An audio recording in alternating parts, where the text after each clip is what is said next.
Guys, welcome back to Let's Play Xenosaga Episode 3. Last time, we explored the cave with the awesome music. This time, boss fight. Now, I left this on in between episodes because this is a very important mechanic for this upcoming boss fight. On the battlefield, the anima gauge will increase or decrease randomly, not automatically, although it is automatic too, each turn. Now, this is all a matter of luck. See, sometimes on your very first turn, your anima charge will have decreased a little bit. Pretty much about the amount that you would get from a normal attack. So what I'm going to do really early in this fight is I'm going to use my attacks early. Now, do note that I have leveled them up since we last saw them. And the reason for that, yeah, see, we randomly decreased here. So in this case, I can only use a normal attack. As you can see, not particularly weak to anything, so we're going to go that one, and we'll get it all the way up, though it may or may not be up next time we get a turn. Now, in my test run, when I got to this boss fight, I was only able to use my special attacks once per battle, even if I got into my anima a second time. That never happened to me again through my entire test run, so I have a feeling it's based on the level of your ability, which was specifically the reason why I wanted to level up. There were a couple other reasons for it as well. I wanted to get some money, and I wanted to get some experience and skill points, etc. Now, here we have Might down, and so I'm going to be going for these attacks whenever possible, because if I can inflict that on the boss, that means it'll do less damage to me. It's not a guaranteed shot by any stretch. You have nothing particularly special to add.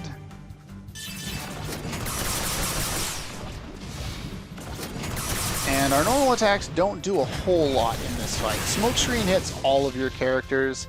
Now, hopefully, yes, Asher gets to go again. If it turns out that I can't use my attacks one more time, then I'm going to be in a lot of trouble, because I definitely want to get the additional experience for this fight. But if that happens, I will cut out redoing the boss fight and then just saving my attacks for later. Let's go with a couple of those.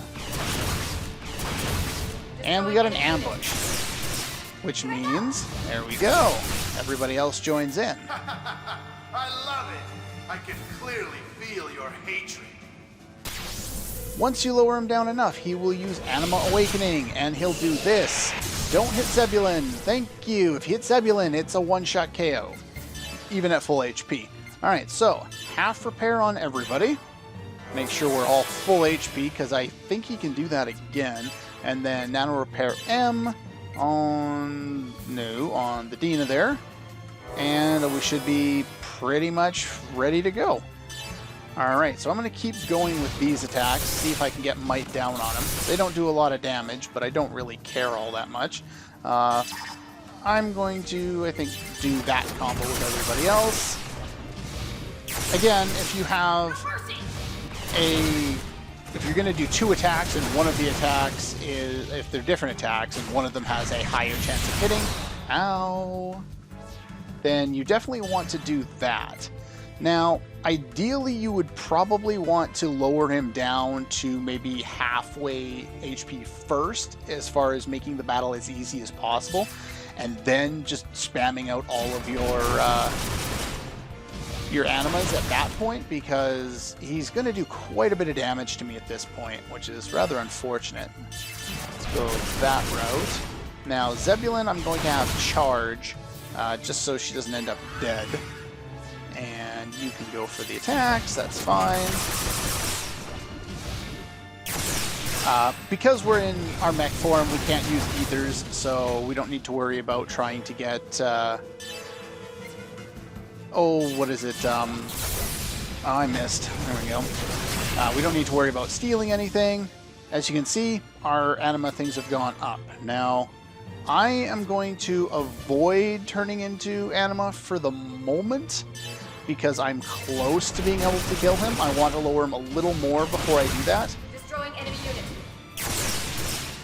Once I get a little closer, then I will start using it with everybody if possible. Remember, the amount of anima level you have goes up and down each turn, and I believe that might include his turns as well. He might be immune to Might Down. It's entirely possible. Owie. And yeah, so we just ran out, unfortunately, with that. There we go. So we got it back, but I do need to heal. I don't really want to use another half repair, but we don't have a choice. We need to make sure we're not going to get one shot. Looks like that would have been fine anyway. So let's see here. Yeah, so I can do that again. And, oh, it ran out. See, this is rather unfortunate. I will attack with you, but I'm going to guard with Zebulon. Don't kill him. I don't want to have to repeat this boss fight. I'm going to charge with you because it'll randomly go up and down. Let's be a little more passionate. Oh, he did it again, which means he's about to kill me. Good thing I guarded with Zebulon. That's the only thing that can save Zebulon from this. And unfortunately, I'm not seeming to getting a lot of luck with going up here. Yeah, Asher probably won't die. That's probably fine. Yeah, you've got... I shouldn't kill you with this. It doesn't do enough damage. Of course, if you do that, that might screw up my plans. You think you've won? Oh, Your boy. attacks have no effect on me. Means I gotta redo this fight. Joy. Alright, 1 second. Okay, that was a lot more trouble than it was worth. You've won? Your attacks have no effect on me. That literally took like 6 more attempts for whatever reason. He kept killing my characters at the most inopportune time. And if I guarded with Zebulon through like 90% of the fight, he would then decide, oh, I'm not going to use my special attack that one-shots you, and Zebulon does nothing until you go to attack, and then somebody gets one-shot. Every time. That was not a lot of fun. We get some spells, revert M if you want that. We get a D-counter for defeating him, which is alright. Later on it'll be really good, but right now it's just alright. Well, this is interesting. I guess there's just too many of you. Go figure. You died. You're supposed to be dead. So how? He's a testament. How did I get here? Is that your question? Am I alive or am I dead? It doesn't really matter. That isn't even important. Then again, it's not something that I would expect you to be able to understand. So he's undead? Oh, please. Enough babbling nonsense. Oh, sweet music to my ears. If you don't know that voice by now... What's this? Is the new kid coming to crash the party? The time has come. Or what? Were you planning on staying here forever? That voice. Albino? I'm not the only one who recognized it. Hey, wait a minute. Albino! It's you, isn't it? Did you forget about me? This music combined with his voice, oh yeah. I love this sequence.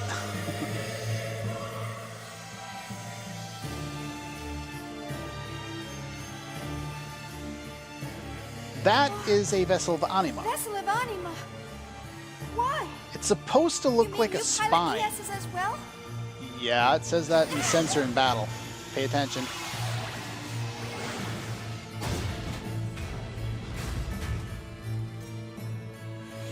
Guess that makes no use anymore. No! Wait, Albino!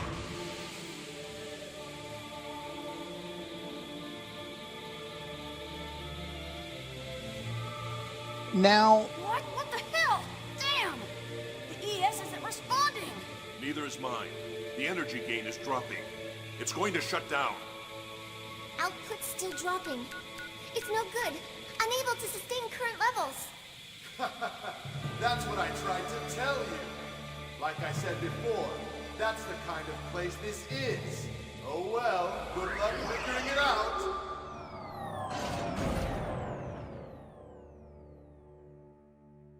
Yeah, they don't bother to explain why this place is specific to Vessels of Anima or mechs and not working. They don't explain it. Later on, it gets explained by proxy, but they never mention it, which is kind of irritating, at least to me. We'll have to walk the rest of the way. Aww? What did Lieutenant Virgil mean by, "That's what kind of place this is"? I wish you would tell I expect me. the answer to that question lies ahead. They'll basically go, oh, it's because of this, but not really why that's significant. I need to switch up my party members because I couldn't do that in my mechs before. We also can't get out of here now. We can actually come back here in the EVS later on in the game, and there's a little mini dungeon here, but for now, we just go forward. Okay, we're all done setting up. Just so you know what I've got going on here. KOS-MOS is in the party because she's still my lowest level character, and she has a very good weapon. We have the leather choker on her, give her more break limit just because she's kind of the tank. If anyone's going to cast heat, it'll be her. Null poison, doesn't matter. That's fine. I have red stars on these two. I'm going to get something better for my third character shortly. Snake Eye, obviously, that's great. This is what we got in the treasure chest, or one of them from the segment address doors, and this just increases the number of G we get after battle, which is, you know, good in its own right. It's always nice to have. Jin's here because he's also now a lower leveled enemy or character. I'm going to be swapping Chaos and Junior in and out to kind of keep them on par as far as levels go. For most of the rest of the game, I'm probably going to keep Jin in for most of it, and then pair him with the other characters in their respective mechs. Because unlike Xenosaga Episode 2, in this game, the characters, the subpilots of your mechs, are fixed. They're always going to be like that. I didn't really go over it earlier on, but Chaos and Junior will always be together, Jin will always be by himself, KOS-MOS and Shion will always be together, and same with Momo and Ziggy. So, anyway, we could go into the skill line and learn some important things. If there's anything useful on the front, as far as skills go, we'll pick those up. Like break blow, if I could speak. That would be worthwhile picking up. Break arrow would be useful. Most of those, not so much. Let's see here. You might as well pick up the elemental spells, because that's useful. Let's see. You can pick up heavy tackle, which is another break attack. Stats are great, don't get me wrong, and B-Buster, that's good. But for now, techs are more important, and we'll get into some of the other stuff that we can learn later when it's more interesting and a better idea. Alright, buy items. Can we get anything useful here? We could buy some more G vaccines now. I do have more money for it. I don't think there's anything new to buy here. Nope. Anyway, while I was doing my level grinding before, I maxed out on junk circuits.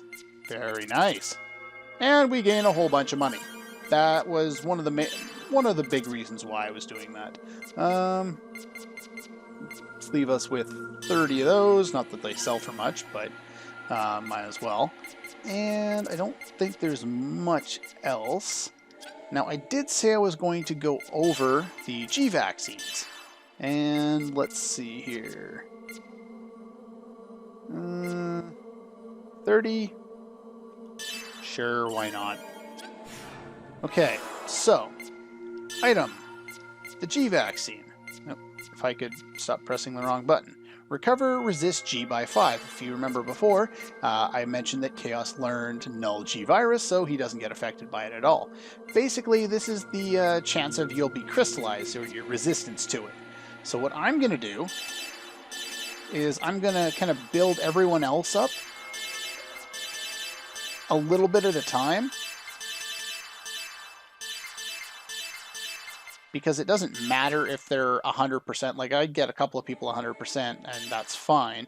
But now I've got everybody at 25%. And I can buy some more, and I probably will by the time I get to the next shop. But for now, I just want to have everyone kind of resisted to it a little bit so it doesn't happen all the time. Make sure we're all healed up. press the circle button.